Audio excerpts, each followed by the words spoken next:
Morning traders, Paul here with GammaEdge. Today is Wednesday, the 7th of September. Let's get started.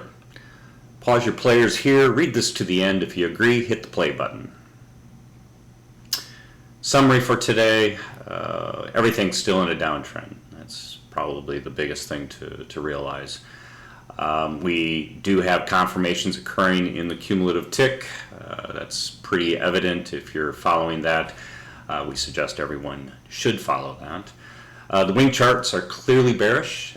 They have a big downside bias. This being said, we may be at a bottoming area and we'll have to pay attention to that. We are not seeing short-dated calls being added to the complex. Until we see that, we don't see a structure change of any significance. We think it's unlikely that we are going to push above the 4,000, 4,005 level due to a very, very large negative delta notional sitting up there. It's going to be really hard to absorb that. Consequently, we are expecting more sideways action between 38.50 up to about 4,000, plus or minus for today. Taking a look at the USC, this is not the ARCX, this is the US composite. Breadth is terrible across the top. This is the 52-week new highs, new lows. You can see that we're dominating on new lows. You can see had some good selling into yesterday's action. That's a risk off. The cumulative tick, the slower moving average is over the faster moving average. So we've completed the inversion in the USC, and this is a confirmation of the downside. You can see that the instantaneous cumulative tick continues with a lower low, finished on the low of the day, and we've got this railroad track pattern down, so this is suggesting that any bounce should be shorted. The SPX, as I said, we're seeing additional short-term puts being added.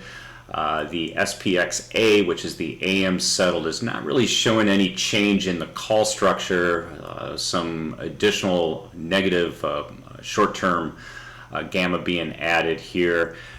You'll see here shortly, though, that the deltas are actually continuing to go up, which means further dated calls are being added, and there is some supporting evidence of that. So just pay attention to that. It's worthwhile to watch this for the short-term dated stuff, and then watch a few of the other indicators for the shorter and longer term. JB updated the fish pond, and you can see the numbers that we're having displayed down here are still very red compared to where they were in the past. You can see we're getting into that range of 0.4 or below. A few of these might be worthwhile to look at getting into long positions. We'll talk about that in the Discord today, and some opportunities there, especially in IWM and the Qs. When they get down to this level, it's usually worthwhile to pay attention. OI changes. Over here is the most recent trading day, and I highlighted a few things I want everyone to pay attention to. We've got scale differences here. I point this out every morning, but we still get questions about it. This auto scales, and you can see major divisions on the put side are at 100K, major divisions on the call side are at 50K. So don't let the bar length lull you into thinking that calls are equaling puts. We actually have bigger dominance over here. Now, why this is important for everyone is that we are starting to see calls go out a little bit more, and if you take a look back here on the previous trading days, you can start to see that. But shorter dated, we still are seeing this dominance on the put side, and we want to pay attention to that. All of that being said, down here on the call side, when you look at the strike distribution, we are starting to see closure of some calls here, and then redistribution over into this area, maybe closing some of these that don't have a chance of being in the money, and then moving them down into those that potentially could be in the money. Again, magnitude matters here, and you can see that the puts are going in, and they're going in at relatively interesting levels that we'll have to pay greater attention to. When we take a look at what we call the true delta and true gamma levels here, I want to just draw your eye over here to the SPX A. This is the monthly portion of the SPX, and note that the deltas are continuing in an upward trend even though we have price coming down, and to a certain extent we're seeing some flattening of the gamma. What this indicates is that we are seeing longer dated calls being added and shorter dated puts potentially being closed, adding to this upward trend here. Want to keep an eye on this. This is a divergence, and I think it's important to watch. Everything else here, though, is showing that we are somewhat rolling over in terms of the deltas as well as the gammas. And when we see that, we have expectations of potentially going down. So keep an eye on this, especially the SPXA. The AM settled, and keep watching this. When we see what we think is institutional money really starting to not play along with the downtrend here, perhaps buying on some of the dips here, it makes us wake up and take a look at what are our potential plays in this area. Taking a look at key levels for today, the PM settled here on the left. You can see a lot of levels are starting to develop. Over here on the right, you'll see, especially in the subsequent charts here, that 4,400 has advanced upward as plus GEX. It's still in tight running here with 4,300 and 4,500. You'll see that here in a moment. 4,000 remains COI, POI dominance. It's been there, stuck there. It's not liquid. And then 3,900 remains negative GEX, which has been there for quite some time. I still want to call everyone's eye out here to the 4,005 strike, which is the JPM end of September short calls that are expiring there. When we take a look at the 0 DTE, we parked right at the lower part of a transition yesterday, and so very, very low pressure overnight, kind of just sitting here.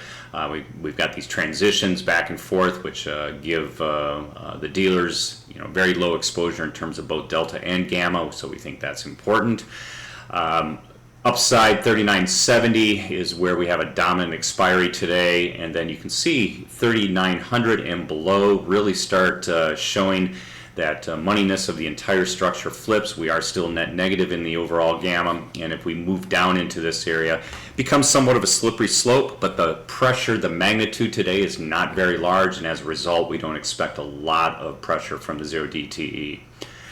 Contrasting over here in the combo, which is the 0 DTE, PM settled, all the dailies, combined with the monthlies, we are starting to see a little bit of support develop down here. You can see the back and forth, red-green here. This is delta notional.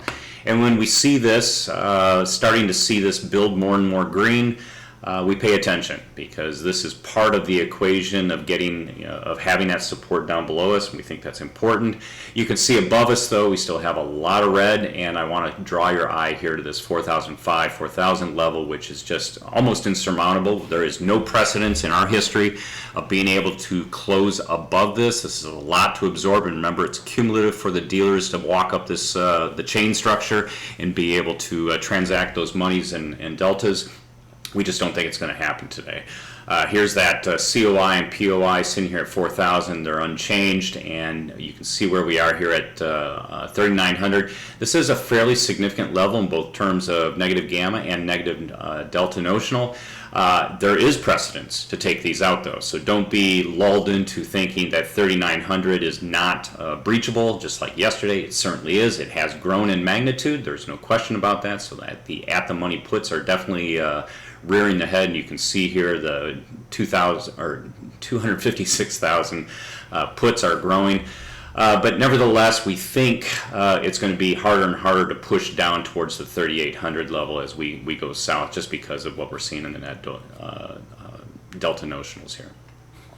Finally, taking a look at the SPX structure, you can see, though, we've got this 4,300, 4,400, 4,500, all relative magnitudes are about the same, even though we're way down here in terms of the gamma. So the magnitude did change, of course, because we dropped yesterday, and so that's going to lower gamma on the upper strikes. But the fact that these are now all showing relatively the same magnitude, which is helps explain why 4,400 has taken the lead here. We did see some closure, as I showed you in the OI change, of the call structure, but nevertheless, just keep an eye on this area. We're going to watch this for the new developing area if we do get any form of rallying. Transition structure here, I called this out in purple. It's getting very, very loose. Up to 4150, it's going to be hard to push against the 4000, 4005 area here. If we do make it above that, which I don't anticipate because of that delta notional, excuse me, it's going to be pretty hard to progress up through here until we get a change in overall structure. We need calls to be added up here, and actually we're going the other way. We're not seeing that. We're seeing actually more puts being added. They're in the money right now, and we think that's very important. Down here, 3900 remains minus GEX, 3800's close cousin to it, but because of what I was talking about before and the delta notional mixed sign that exists back in this area, we do not think that we're going to see a push towards 3800, at least not today. So that's it for today. If you like today's content, we ask that you come join us at GammaEdge.us. That'll take you to a sign-up page. If you click the pricing tab on that web page, fill out the blanks, come on in, 14-day free trial, all the tools turned on. Got a great group of traders, all experience levels, all portfolio sizes. It's a fun time. Very active on voice. Follow us on Twitter at GammaEdges with an S, and then here on YouTube, if you like today's content, let me know by smashing that like button. Tell me that I'm on the right path, that this is useful for you, and of course subscribe to us on YouTube so you get notified the next time myself, Taylor, or Michael post a video. So with that, I bid you farewell. Make it a great hump day, and we hope to see you in the Discord. Thanks.